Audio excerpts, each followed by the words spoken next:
ko'p sonli parranda ishqibozlari qidirib yurgan parranda zotlari, ya'ni tuxum yo'nalishida va go'sht yo'nalishida boqilayotgan parranda, ya'ni Cerebristi Adler parrandasi haqida bugungi videomiz bo'lib o'tadi. Ya'ni bu parrandani katta partiyada qidirib yurgan aka-ukalarimiz uchun bugun zo'r imkoniyat, ya'ni yangi tuxumga kirayotganlari sotuvga chiqariladi. Video davomida to'liq ma'lumotlarni yoritib beramiz. Videomiz yoqsa bitta like bosib, kanalda yangilar kanalga obuna bo'lib qo'yishlaringizni so'rab qolgan bo'lardik. Sizlarda ko'p kutilmagan holda biz videoni boshladik. Xo'p, hurmatli aka-ukalar, ko'rib turgan parrandalaringiz, ya'ni Cerebristi Adler parrandasi hisoblanadi. Bu yerda ikki xil partiyadagi Adlerlar bor.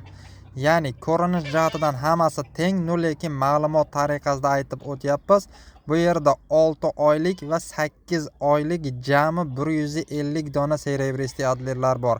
Gideta 20% atrofidagilari xo'roz, qolganlari esa makyon. Hammasi tuxumlashga kirgan yosh narsalar.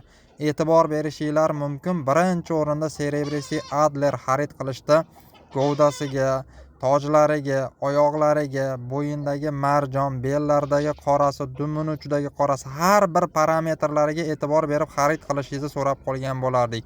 Ya'ni bu ko'rib turgan parrandalaringiz Cerebristi Adlerda hamma parametrlariga to'g'ri keladi va javob beradi. Ya'ni dumlari, qanotlari, bo'yinlari, hamma joyida marjonlari yetarli darajada turibdi. Eng samimiy glavnisi sariq oyoq. Ya'ni ko'pchilik Adler xarid qilishadi. Lekin toza qonli Cerebristi Adlerlar sariq oyoq bo'ladi. Mana ko'rib turinglar, uzoqdan ham bo'lardi ko'rinishi, ya'ni oyoqlarini rangi yaqqol ko'zga tashlanib turibdi. Cerebristi Adlerda 100 dan 100, ya'ni toza qonlilari. Xo'p, bo'lardi eng muhimi narxi va manzili. Manzilda birinchi o'rinda aytib o'tadigan bo'lsak, manzilimiz Toshkent viloyati Chinoz tumani Olmazor shaharchasida joylashgan, ya'ni Chinoz ko'chasida. Pastda egalarining raqamlarini chiqarib qo'yamiz, bemalol xarid qilishingiz mumkin. Dastavka xizmatlari ham kelishilgan holda mavjud. Egalari, ya'ni Hoji tog'amiz bu parrandani o'zi boqaman deb vodiydan chaqirtirishgan, ya'ni mana shu holatgacha boqib parvarish qilishgan, lekin hozirga sotishga majbur bo'lib qolishdi. Sabab xo'p, oyoqlari ozgina jarohat yeb, bu parrandaga qarashga imkonlari bo'lmayapti ekan. Xudo xolasa tuzalib yana o'zim boqaman, shu parrandani sotib bering deb bizga murojaat qilishdi. Mana chiroyli qilib reklamalarni chiqarib beryapmiz. Eng muhimi buni narxi, ya'ni 210 ming so'm baho qo'yishyapti. Kami bor albatta. Pastdagi raqamlarga aloqaga chiqib, nechta kerak bo'lsa, nechta xo'roz, nechta makon kerak bo'lsa, bemalol aloqaga chiqib so'rashlaringiz mumkin. Aytilgan narx albatta sotiladigan narx emas, kami bor, ya'ni kommentariyada har xil fikrlar bo'lishi mumkin. Narxi qimmat, puliga arzimaydi deb.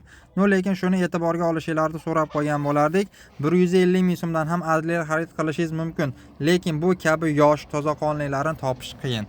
Albatta pastdagi raqamga aloqaga chiqing, ma'qul kelsa xarid qilishingiz mumkin. Sizlarga taqdim etadigan video roligimiz, ma'lumotlarimiz shulardan iborat edi. Sizlar bilan keyingi videolarni ko'rishguncha xayr. Kimga reklama xizmatlari kerak bo'lsa, yuqoridagi raqamga aloqaga chiqarasizlar. Sog' bo'linglar, omon bo'linglar.